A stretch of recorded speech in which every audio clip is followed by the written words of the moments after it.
ब्रह्मानंदं परमसुखदं केवलं ज्ञानमूर्तिं द्वन्द्वातीतं गगनसदृशं एकं नित्यं त्रिगुणरहितं सर्वधी साक्षिभूतं भावातीतं त्रिगुणरहितं सद्गुरुं तन्नमामि। आज का जो ये है उसमें आज हम लोग समझेंगे जीव किसे कहते हैं, ब्रह्म किसे कहते हैं और परमात्मा क्या है। जीव, ब्रह्म और परमात्मा। अब आरंभ करें। जो चेतना है, जो चेतन तत्व है, वो तो सत्य है, नित्य है, ज्ञान है, अनंत है। जो चेतन तत्व है, सत्य है, नित्य है, ज्ञान है, अनंत है, इसी को ब्रह्म कहते हैं। इस रूप में जब ये अनुभव होने लगे जगत में, तब समझे कि ब्रह्म ज्ञान हुआ। और अपने शरीर के अंदर जब ये अनुभव होने लगे तो समझे कि आत्मज्ञान हुआ। और इसका कोई परिणाम नहीं है, ब्रह्म का अपरिणामी है और निष्क्रिय है। कभी इसमें कोई विकार होता ही नहीं, निर्विकार है और कूटस्थ है। ब्रह्म की, ब्रह्म तत्व की इतनी विशेषताएं हैं। चेतन तत्व सत्य है, नित्य है, ज्ञान है, अनंत है, इसी को ब्रह्म कहते हैं। अपरिणामी है, निष्क्रिय है, निर्विकार, कूटस्थ है। जो जड़ तत्व है, सृष्टि रचना में मुख्य रूप से दो तत्व। जो जड़ तत्व है वो मूल प्रकृति, जिसको अव्यक्त कहते हैं, जो कहीं व्यक्त हुई दिखाई नहीं देती। जो परब्रह्म से अव्यक्त प्रकृति, सृष्टि का क्रम क्या है? परब्रह्म, सत्ता, फिर अव्यक्त, फिर अव्यक्त से महत, महत से फिर अहंकार, अहंकार से पंच तन्मात्राएं, और पंच तन्मात्रा से पंच महाभूत, और पंच महाभूत से सारी रचना। ये क्रम है। तो जो मूल प्रकृति है, जड़ तत्व मूल प्रकृति है, वो भी नित्य है, लेकिन वो परिणामी है। उसी के परिणाम स्वरूप सारे जगत की रचना होती है। 3 गुणों वाली है, उसमें 3 गुण है, सतोगुण, रजोगुण और तमोगुण। और सक्रिय है। ब्रह्म निष्क्रिय है, लेकिन ये प्रकृति सक्रिय है। जिस प्रकार जितना ही पत्थर बरसे, जहाँ जितना ही पानी बरसे, आकाश में पानी पत्थर बरसते रहने से आकाश की कोई क्षति नहीं होती, उसी प्रकार आकाश के समान जो निर्लेप चेतन तत्व की त्रिगुणमयी सृष्टि से कोई क्षति नहीं होती। जो चेतन तत्व है, जिस प्रकार आकाश में पानी पत्थर बरसते रहने से आकाश की कोई हानि या क्षति नहीं होती, उसी प्रकार आकाश के समान निर्लेप चेतन तत्व की त्रिगुणमयी सृष्टि से कोई भी क्षति या हानि नहीं होती। अपने शुद्ध स्वरूप में जब वो चैतन्य होता है, अपने शुद्ध स्वरूप में जो चेतन तत्व है, उसी को परमात्मा कहते हैं। शुद्ध स्वरूप में चेतन तत्व परमात्मा है, और वही निर्गुण ब्रह्म, शुद्ध ब्रह्म और परब्रह्म कहलाता है। निर्गुण, शुद्ध और परब्रह्म जो परमात्मा है, वही अखंड है, अनंत है। परम पुरुष से प्रतिबिंबित उस परम पुरुष में जो प्रतिबिंबित अव्यक्त का जो प्रतिबिंबित तत्व है, महत तत्व, परम पुरुष में जब महत तत्व का प्रतिबिंब, अव्यक्त का प्रतिबिंब पड़ता है, जो महत तत्व तक आता है, वही रजोगुण तमोगुण की अधिकता से विकृत होकर अहंकार के रूप में बाहर बहिर्मुखी व्यक्त हो रहा है। इसी से सब प्रकार की भिन्नता उत्पन्न। अब देखिए, अपने शुद्ध स्वरूप में चेतन आत्मा का नाम ही परमात्मा है। वही निर्गुण ब्रह्म, शुद्ध ब्रह्म, परब्रह्म है। उसी को निर्गुण, शुद्ध और परब्रह्म कहते हैं। वही एक तत्व अखंड है और अनंत है। परम पुरुष से प्रतिबिंबित महत्तत्व ही, महत्तत्व में जब परम पुरुष का प्रतिबिंब पड़ता है, महत्तत्व ही रजोगुण तमोगुण की अधिकता से विकृत होकर अहंकार के रूप में व्यक्त भाव में बहिर्मुख हो रहा है। इसी से सब प्रकार की भेद और भिन्नता उत्पन्न होती है। ये तो हो गया परमात्मा। अब आत्मा किसे कहते हैं? आत्मा भी नित्य है, चेतन है, कूटस्थ है, अपरिणामी है। आत्मा भी, आत्मा की परिभाषा क्या बताई? स्थूल सूक्ष्म कारण शरीराद व्यतिरिक्ता। स्थूल सूक्ष्म कारण शरीर से व्यतिरिक्त, अलग, और पंचकोशातीता सन, पंचकोश से जो अतीत है, अवस्थात्रय साक्षी, सच्चिदानंद स्वरूपासन या तिष्ठति सा आत्मा। पंचकोश से अतीत, तीनों अवस्थाओं का साक्षी, सच्चिदानंद स्वरूप से जो स्थित है, उसी को आत्मा कहते हैं। अब इन चीजों का अंदर से अनुभव कैसे होता है? अब जैसे हम लोगों ने सुन लिया, हम लोगों को लगता है कि अभी हो जाए। हम जैसे हैं, जैसे मान्य चीजों की व्याख्या करते हैं, वैसे उनको भी पकड़ में आ जाए। नहीं, पकड़ में आएगा नहीं, क्योंकि अभी पकड़ वाली बुद्धि ही नहीं है। अभी बुद्धि केवल विषयगामिनी है। अभी बुद्धि केवल काम क्रोध लोभ मोह से युक्त है, इसके अलावा कुछ नहीं पकड़ना जानते। तो साधना के द्वारा जितनी ही अंतर्मुखता बढ़ती जाती है, ध्यान के द्वारा, साधना के द्वारा, समाधि के द्वारा जितनी ही अंतर्मुखता बढ़ती जाती है, उतना ही रजोगुण और तमोगुण का पर्दा हटकर सत्य का प्रकाश बढ़ता जाता है। ये क्रम है। और उस प्रकाश में चेतन तत्व अधिक स्पष्ट तेजोमय दिखता, अनुभव होता है। उसी में चित्त की सर्ववृत्तियों का निरोध होता है। उसी समय चित्त की सर्ववृत्तियों का निरोध होता है। चित्त की सारी वृत्तियां निरोधित हो जाती हैं और चेतना, आत्मा अपने स्वरूप में अवस्थित होती है। इसी को जीवात्मा और परमात्मा का योग कहते हैं।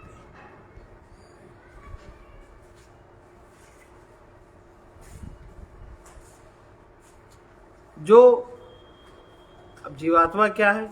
जो अहंग, जीवात्मा क्या है? ये जो अहंग है, ये मैं देहादिक वस्तुओं से अभेद भाव करके जड़मय बन रहा है।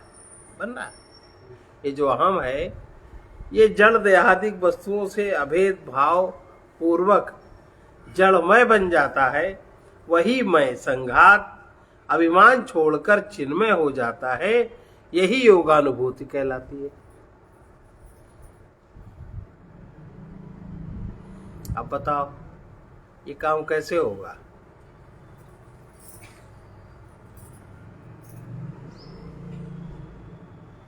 हम लोग जिस स्थिति में, इस स्थिति में होगा। फिर ये है असली बात। फिर से सुनो, साधना के द्वारा जितनी अंतर्मुखता बढ़ती जाती है, उतना ही रजतम का आवरण हटकर सत्य का प्रकाश बढ़ता जाता है। उस प्रकाश में चेतन तत्व अधिक स्पष्ट तेजोमय होता जाता है। उसी में चित्त की सर्ववृत्ति निरोध द्वारा अवस्थिति होती है। उसी को जीवात्मा और परमात्मा का योग कहते हैं। जो अहंग अर्थात मैं देहादिक वस्तुओं के अभेद भाव पूर्वक जड़मय बन जाता है, वही मैं संघात अभिमान छोड़कर चिन्मय हो जाता है। यही योगानुभूति कहलाती है। इसी को योग कहते हैं। इसलिए योग की परिभाषा एक दी है ना, योगस चित्त वृत्ति निरोधा। कहाँ चित्त वृत्ति निरोधा? कैसे चित्त वृत्ति निरोधा? ऐसे चित्त वृत्ति निरोधा। अब चेतन की व्याप्ति, चेतन और चेतना में अंतर। चेतन की व्याप्ति जो प्रकृति मंडल के अंतर्गत है, उसी में सब कुछ बनता है, उसी में बिगड़ता है। आप जिसको कारण शरीर कहते हैं। जड़ सत्ता के भीतर जो साकार दिखता है वही चेतन जड़ सत्ता के बाहर। अब जड़ सत्ता माने शरीर में अगर आप चेतन को देखोगे साकार दिखाई पड़ेगा, और शरीर से अलग अगर चेतन को देखोगे तो निराकार है कि नहीं? तो जड़ सत्ता के बाहर वही निराकार है। सारे ग्रहों का राजा कौन है? सूर्य। सारे ग्रह सूर्य के अंतर्गत है। सूर्य ऋषि लोक के अंतर्गत है। ऋषि लोक ध्रुव लोक, मतलब इससे बड़े बड़े ये लोक हैं। और ध्रुव लोक से प्रजापति लोक में, प्रजापति लोक इंद्र लोक में, इंद्र लोक ब्रह्म लोक में, और ब्रह्म लोक विष्णु लोक में, विष्णु लोक रुद्र लोक में, रुद्र लोक महेश लोक में, महेश लोक ओंकार में लय होते हैं सृष्टि की पूर्वावस्था में। जब सृष्टि समाप्त हो जाती है तो जो लीन होते हैं वो उसका क्रम ये है। कितने लोग हैं बताओ? फिर से इसको सुने। ग्रह सूर्य में, सारे ग्रह सूर्य में लय होते हैं। सूर्य ऋषि लोक में लय होते हैं। ऋषि लोक ध्रुव लोक में लय होते हैं। ध्रुव लोक प्रजापति लोक में, प्रजापति लोक इंद्र लोक में, इंद्र लोक ब्रह्म लोक में, ब्रह्म लोक विष्णु लोक में, विष्णु लोक रुद्र लोक में, रुद्र लोक महेश लोक में, महेश लोक ओंकार में लय होते हैं सृष्टि की पूर्वावस्था में। और ये जो पृथ्वी है, पृथ्वी जल में लय होती है, जल अग्नि में लय होता है, अग्नि वायु में, वायु आकाश में, आकाश इंद्रिय तन्मात्रा में, इंद्रिय तन्मात्राओं में, इंद्रियां इंद्रिय तन्मात्राओं में, तन्मात्रा पंचमहाभूतों के आदि कारण में, आदि कारण महत्तत्व में, महत्तत्व अव्यक्त में, अव्यक्त अक्षर में, अक्षर अंधकार में, और अंधकार चेतन तत्व में लय रहता है। जब सृष्टि नहीं होती वहां ऐसा होता है। मतलब कोई भी एक्सीडेंट नहीं है कि हो गया तो तूफान आया बड़बड़ बड़बड़ सब हो गया। सब में एक व्यवस्था है, सब में एक क्रम है, अदृश्य नियम है। अब ये जो परम अव्यक्त, जिससे बड़ा कोई नहीं है, वो जो अव्यक्त सत्ता है, वो अवस्था के अंतर्वर्ती, किसी विशेष अवस्था के अंतर्वर्ती चेतन को परमात्मा पुरुष कहते हैं। और ये जो अव्यक्त अवस्था के अंतर में है वही चेतन महेश्वर परमेश्वर कहलाते हैं। सूक्ष्म व्यक्तावस्था के भीतर चेतन को ईश्वर आत्मा कहते हैं। सूक्ष्म व्यक्त जहाँ व्यक्तिकरण है वहां पर ईश्वर को आत्मा कहते हैं। देह में रहने वाला, जो देह में रहता है, व्यष्टि चित्त के संबंध में चेतन तत्व का, देह में जो व्यष्टि में चित्त से जिसका संबंध है, उस चेतन तत्व का नाम जीव है। देह में रहने वाले व्यष्टि चित्त के संबंध से चेतन तत्व का नाम जीव है। ये जीव संख्या में अनंत हैं और अल्पज्ञ हैं। अविद्या की उपाधि में प्रकाशित चैतन्य ही जीव कहलाता है। विद्या उपाधि में प्रकाशित चैतन्य ईश्वर कहलाता है। और उपाधि से रहित चिन्मात्र तत्व परमात्मा ब्रह्म कहलाता है। समस्त चित्त के संबंध से चेतन तत्व ईश्वर कहा जाता है और वही एक है, सर्वज्ञ है, उसी को सगुण ब्रह्म भी कहा जाता है।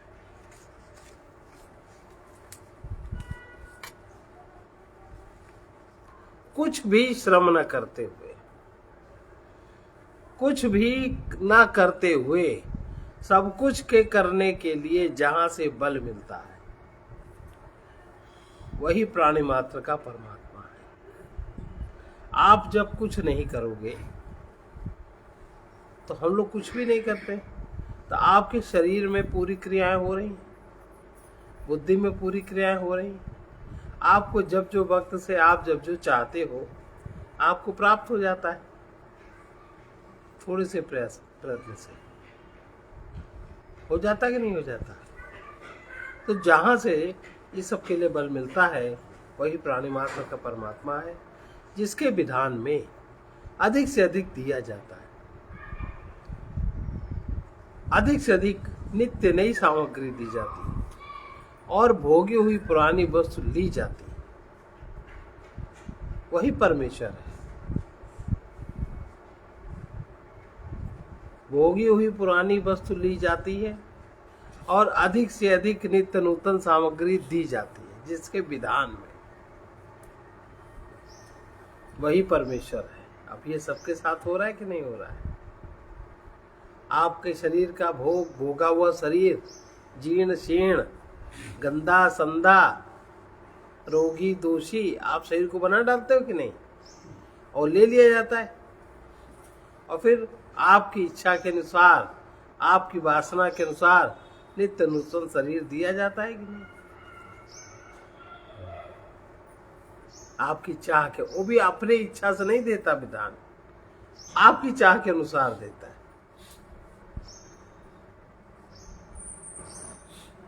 होता है कि नहीं? अब अगर आप चाहे कुत्ते का शरीर चाहते हो तो आपको कुत्ते बन जाते हो, मच्छर चाहते हो मच्छर बन जाते हो, मनुष्य चाहते हो मनुष्य बन जाते हो। सवाल है, आप जब मनुष्य देह में है तो आपकी चाह क्या है? आपने क्या चाहा है? सब बटोर लिया तो सांप बन जाते। उसमें आसानी है क्योंकि वो अपने घेरे, उसके साथ घेरा है उसके पदार्थ का। आप किस तरह से रह रहे हो? जो सब कुछ देकर सब कुछ देता है, सब कुछ करता है, लेकिन दाता के रूप में अपने को कभी प्रकट नहीं करता, जो अपने अनंत दान का बदला भी नहीं चाहता, वही परमेश्वर है। तो जो परमेश्वर का भक्त होता है उसमें परमेश्वर के गुण जागृत होने लगते हैं। जिसकी शरण में जाने से संयोग की दास्ता वियोग का भय सदा के लिए समाप्त हो जाता है, वही परमेश्वर है। जो स्वयं हमसे पाप पुण्य नहीं कराता, किंतु जिसकी सत्ता से हम सब प्राणी सब कुछ करते रहते हैं, वही परमेश्वर है। प्रायः जिससे हम विमुख होकर रह सकते हैं, परंतु कभी कहीं भी तत्वतः हम जिससे भिन्न नहीं हो सकते, वही परमात्मा। जिसमें इच्छाएं कामनाएं हैं वही जीव है, तथा जिसके प्रकाश में, जिसके आश्रय में सब कुछ की पूर्ति होती है, वही परमात्मा है। जो सीमित का अभिमानी है वो जीव है, जिसमें असीम सौंदर्य, अनंत ऐश्वर्य, अपार माधुर्य भरा वही परमेश्वर है। परमात्मा को देखने के लिए, उनको अनुभव करने के लिए उसी की दी हुई कृपा दृष्टि चाहिए, उसी का दिया हुआ बुद्धि योग चाहिए। और इसी आंख से तो, इस आंख से, प्राकृतिक आंख से तो हम वायु, आकाश आदि को भी नहीं देख सकते, सूक्ष्म मच्छर को भी नहीं देख सकते, तो भला परमात्मा को किस प्रकार हम देखेंगे? जो हमसे भी हमारे निकट है, उसके पाने के लिए गति अपेक्षित नहीं है, प्रत्युत अभिन्नता का बोध अपेक्षित है। पहले अपना बोध, फिर उससे भिन्नता का बोध, पहले आत्मज्ञान, फिर परमात्मा ज्ञान। इधर प्रयास करना चाहिए। वो परमात्मा हमें सर्वदा प्राप्त है, किंतु हम इसलिए उसे नहीं देख पाते क्योंकि हमने अपने को अनेकों अभिमानों से, अनेकों स्वार्थों से, अनेकों कामनाओं की पूर्तियों से, अनेकों स्वीकृतियों से अपने को हमने आबद्ध कर लिया। यही तो बंधन है। परमात्मा का एक जगत व्याप्त भी रूप है, उसको कहते हैं मानवता, मानवत्व। वो जो शुभ रूप है, उसके शुभ अंश से मानव हृदय बना, इसलिए हृदय द्वार से परमात्मा का दर्शन आरंभ होता। मानवता की जागृति हो, मानवत्व भी शुभ रूप है, उसके शुभ अंश से परमात्मा जो 3 रूपों में व्यक्त है, जीव में कल बताया गया था, एक तो शुभ संकल्प के रूप में, एक ज्ञान के रूप में, एक प्रेम के रूप में। तो जो शुभ अंश है उससे मानव हृदय बना, और मानव हृदय बना इसलिए हृदय द्वार से ही उसका दर्शन आरंभ होता है, बुद्धि द्वार से उसका दर्शन आरंभ नहीं होता। परमात्मा का एक और रूप है जिसे विश्व रूप है।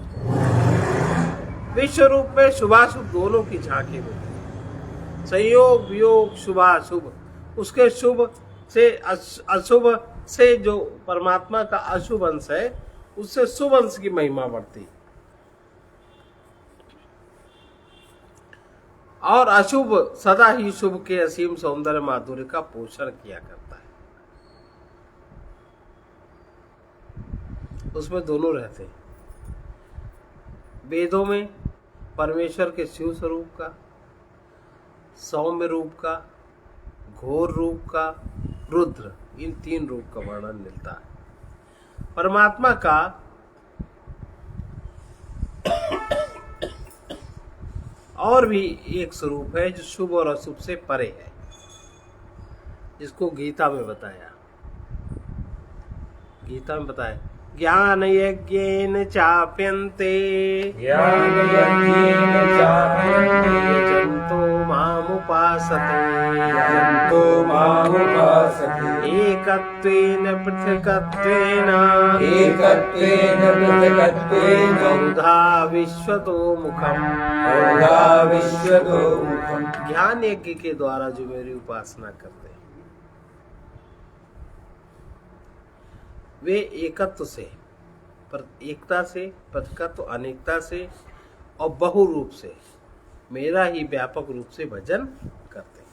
जो ज्ञान रूप से उपासना करते हैं वे एकत्व से, पृथकत्व से माने एकता से, पृथकत्व माने अलग अलग तत्व जड़ और चेतन के हिसाब से, और बहु रूप से सब में मैं ही हूँ, ऐसा वो मेरा व्यापक रूप से भजन करते हैं। नित्य होते हुए भी जो नहीं मिलता, उससे अज्ञान के कारण ही दूरी रहती। जो नित्य तत्व है और जिसका हमें अनुभव ही नहीं होता, क्योंकि हमारी इतनी स्थूल दृष्टि है, इतनी पदार्थमयी दृष्टि है कि पदार्थ की तरह हम उसको छुए देखें तब हमें समझ में आता है। उसकी दूरी अज्ञान के कारण होती है, और जान लेने पर ये हमारी मानी हुई दूरी मिट जाती है। जिसकी कभी उत्पत्ति नहीं होती, जिसका कभी विनाश नहीं होता, जिससे कभी दूरी नहीं होती, उसे हम अपने में ही पा सकते हैं। उसके लिए कहीं दूर चलने की आवश्यकता नहीं।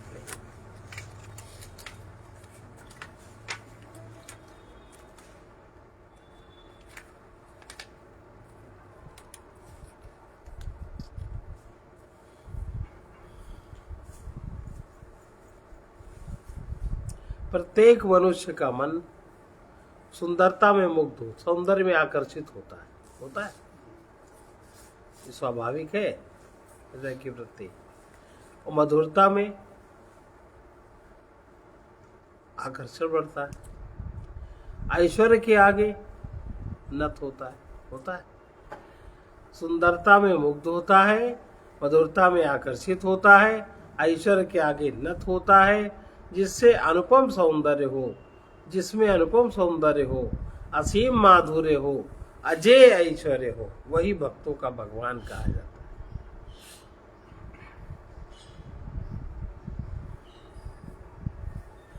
सर्वेश्वर्य सुधर्म यश श्री विराग भगवान, षटभग जावे होत है ताहि कात भगवान। सर्वैश्वर्य सुधर्म यश श्री विराग विज्ञान, षटभग जामे होत है ताहि कहत भगवान। इस प्रकार सूक्ष्म शरीर, स्थूल इंद्रियों का आकार हमारे शरीर में अन्नमय है। 5 कोष से अतीत अभी कहा। 5 कर्मेंद्रियां शक्ति रूप पंच प्राण युक्त प्राणमय कोश है। 5 ज्ञानेंद्रियां सूक्ष्म शरीर मन शक्ति रूप मनोमय कोश है। बुद्धि अहंकार ही हमारा विज्ञानमय कोश है। चित्त महत्तत्व कारण शरीर अज्ञान ही आनंदमय कोश है। ज्ञान प्रकाश शुद्ध आत्म ज्योति आत्मा तत्व है। ज्ञान प्रकाश चित्त ही कारण शरीर है। कारण शरीर के संबंध से आत्मा की संज्ञा जीवात्मा होती है।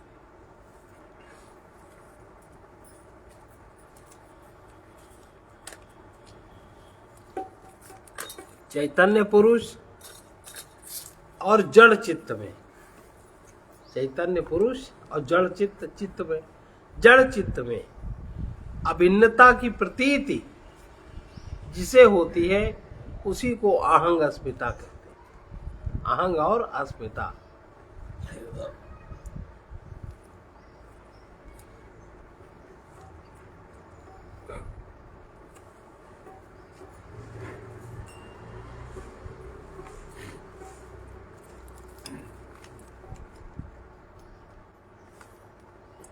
तुम सर्वोपरि महान हे प्रियतम परमात्मन, तुम सर्वोपरि महान हे प्रियतम परमात्मन, अखिलेश्वर शक्तिमान हे प्रियतम परमात्मन, अखिलेश्वर शक्तिमान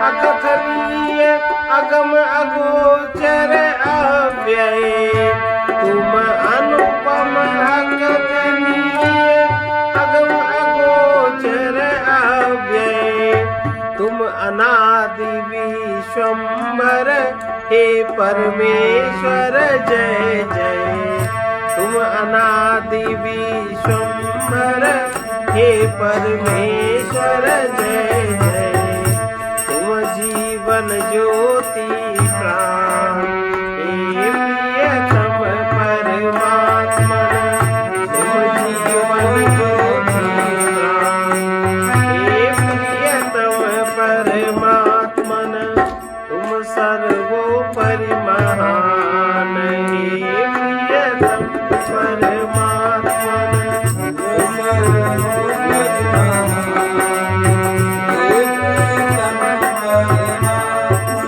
अखिलेश्वर शक्तिमान हे प्रियतम परमात्मन, अखिलेश्वर शक्तिमान हे प्रियतम परमात्मन, तुम निरीह निर्गुण हो अमल अचल निर्विकार, तुम निरीह निर्गुण हो अमल अचल निर्विकार, सर्व रूप में अभेद प्रकृति पार, तुम अरूप सर्व रूप में अभेद प्रकृति पार, तुम सुंदर गुण निधान सुंदर गुण निधान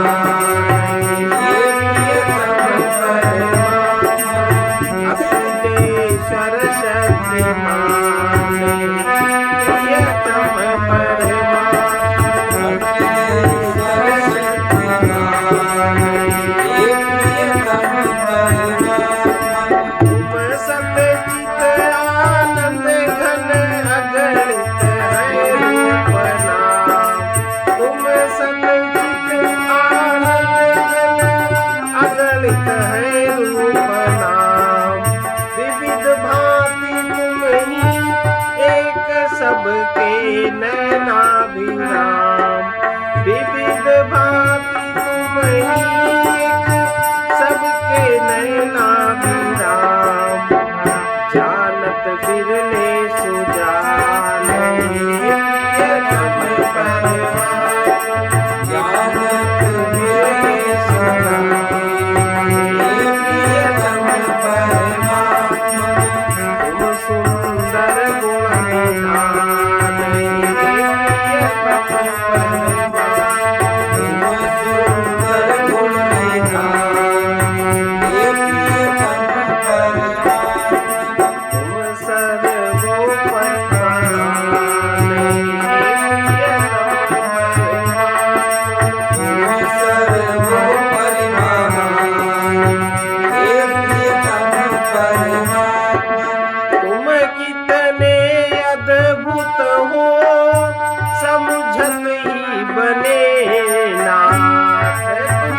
ओर तुम समर्थ हो, अभिन्न सदा साथ सभी ओर तुम समर्थ हो, अभिन्न सदा साथ पथिक करत बिलगा नहीं प्रियतम परमात्मा, पथिक करत बिलगा नहीं प्रियतम परमात्मा, तुम जीवन ज्योति प्राण प्रियतम परमात्मा, तुम जीवन ज्योति प्राण प्रियतम परमात्मा, तुम सुंदर गुण निधान प्रियतम परमात्मा, तुम सुंदर गुण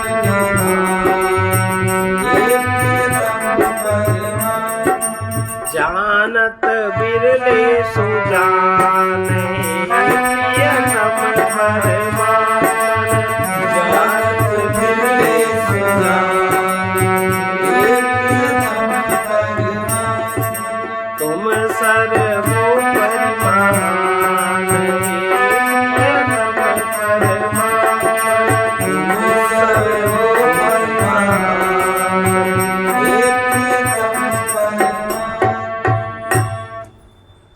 सर्वे भवन्तु सुखिनः, सर्वे सन्तु निरामयाः, सर्वे भद्राणि पश्यन्तु मा कश्चित् दुःखभाग् भवेत्।